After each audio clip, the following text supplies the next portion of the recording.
Bonsoir, bienvenue dans le 20h de France 2. Voici les titres de ce mercredi 13 juillet. Les forêts de Gironde en proie aux flammes. 800 pompiers tentent désespérément de maîtriser 2 incendies à la Teste de Buch et à Landiras.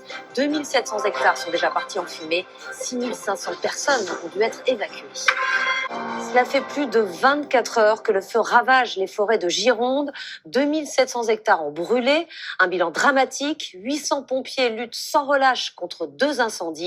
Le premier se trouve près de la dune du Pilat. Nous vous en montrions des images hier soir. On pensait alors la situation sous contrôle, mais dans la nuit, elle s'est dégradée. Diane Schlinger, Nicolas Fleury et Thierry Breton.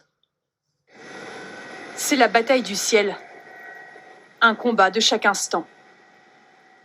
Les Canadaires passent, repassent, au milieu de l'immense mur de fumée opaque. Des litres d'eau pour tenter de ralentir la progression fulgurante de l'incendie. C'est très bien. Nous sommes dans l'hélicoptère chargé de coordonner tous ces moyens aériens, juste au-dessus de cette zone très touristique, très fréquentée pendant cette période de vacances. On va essayer d'aller jeter un coup d'œil pour la localisation du feu par rapport à la route là-bas. Ils repèrent où le feu est le plus virulent, où le danger est le plus important. Le vent est tourbillonnant. Le travail des pompiers au sol est particulièrement difficile. Ces 3 camions n'ont plus de porte de sortie. Ils ont besoin d'un soutien aérien en urgence.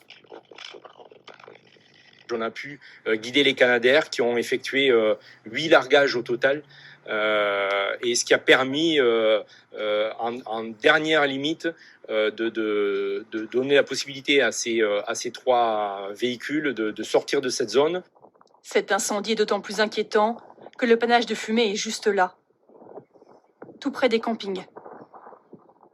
Menaçant. Visible jusque dans le bassin d'Arcachon, au-dessus des plages, de la dune du Pilat, vidée aujourd'hui de ses touristes. Oh là là.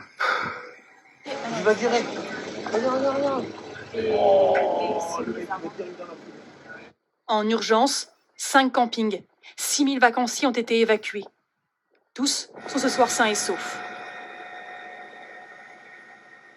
C'est une journée noire puisque nous sommes à 1200 hectares. Alors il faut s'accrocher à ce qui est accrochable, c'est qu'il n'y a pas de victimes. Ce qu'il n'y a pas de victimes, c'est à ça que nous accrochons. Selon les enquêteurs, l'origine du feu serait accidentelle, un court-circuit dans un véhicule. Les prochaines heures vont être cruciales. Dans la nuit, 5 campings ont dû être évacués en urgence. Les 6000 occupants ont eu 5 minutes à peine pour prendre leurs affaires et aller se réfugier dans le parc des expositions de la Teste de Buch. Ils risquent bien d'y passer une deuxième nuit. Récit de Marc de Chalvron avec nos correspondants sur place. À l'extérieur du parc des expositions de la Teste de Buch, les colonnes de fumée sont là pour leur rappeler leur galère. Ces centaines de vacanciers ont été évacués en plein milieu de la nuit. Hier, dans l'après-midi, les vacanciers filment le début de l'incendie sur le parking de leur camping. Rien d'alarmant dans un premier temps, mais dans la nuit, les flammes se rapprochent. Et vers 3h30 du matin, la préfecture ordonne l'évacuation. Les touristes et le personnel des campings ne s'y attendaient pas. Personne aujourd'hui est en mesure, à l'instant T, de vous dire si oui ou non le feu sera maîtrisé. Le deuxième gros incendie en Gironde concerne la commune de Landiras, au sud de Bordeaux. Le feu, qui est loin d'être maîtrisé, ne menace plus les habitations. Hier soir, il a fallu évacuer 500 habitants de chez eux. Reportage auprès des pompiers, Anne Guillet-Épée et Vincent Bouffartigue. L'incendie s'est déclaré près de Landiras, à une quarantaine de kilomètres au sud de Bordeaux. Toute la journée, il est attisé par un vent tourbillonnant. Ce soir, il a ravagé 1500 hectares de forêt sur un front de 5 km, favorisé par la sécheresse et la canicule.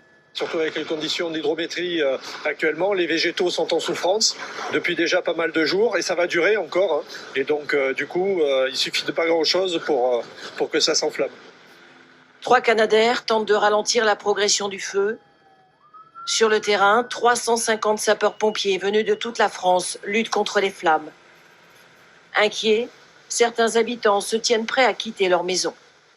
Si on nous demande effectivement de partir, on partira. Les valises sont prêtes, donc on est prêt à partir. Pour l'instant, aucune habitation n'a été touchée par l'incendie. Mais par précaution, plus de 500 personnes ont dû être évacuées hier soir.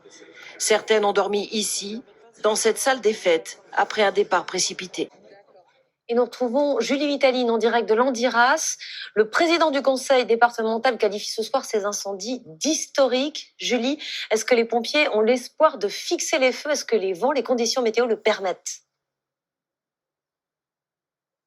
Eh bien, pour l'instant, les 2 incendies continuent leur progression vers le sud-ouest du département.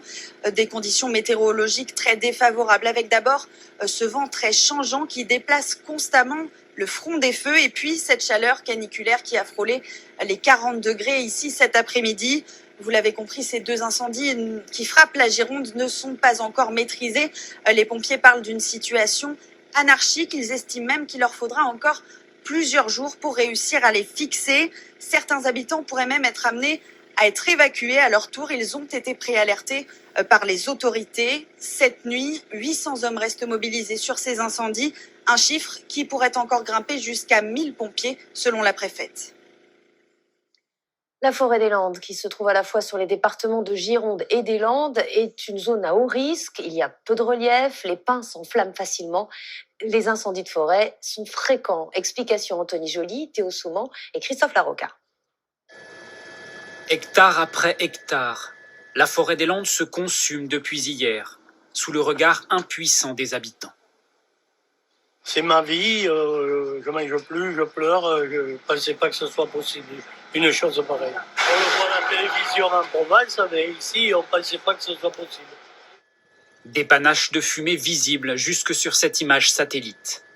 Le massif des Landes est un terreau idéal pour les incendies de grande ampleur. D'abord par son étendue, 1 million d'hectares de pins maritimes, c'est la plus grande forêt artificielle d'Europe. Puis par sa géographie, une zone presque sans relief, sans barrière naturelle. Lorsqu'il y a du vent comme en ce moment, c'est un cocktail explosif pour les pompiers. Il suffit qu'il y ait un vent totalement anarchique. Et là, nous partons sur des superficies très importantes sans pouvoir réellement canaliser. L'histoire du massif des Landes est jalonnée d'incendies ravageurs. En 1949, il est le théâtre du feu de forêt le plus meurtrier de l'histoire du pays. 82 personnes perdent la vie, 50 000 hectares détruits. Ces 20 dernières années, grâce à une bonne surveillance du massif, le nombre d'incendies a chuté dans les Landes, 71 seulement l'an dernier. Mais à l'avenir, avec des températures toujours plus élevées, les feux de forêt devraient se multiplier. Ce type de feu pourrait se développer de manière plus régulière, avec une végétation beaucoup plus sèche, beaucoup plus réactive, et donc des feux beaucoup plus intenses, avec un comportement qui devient difficile à contenir pour les services de lutte. La vigilance orange feu de forêt a été déclenchée en Gironde et dans les Landes. Ainsi, les véhicules à moteur ne peuvent plus emprunter les pistes forestières entre 14h et 22h.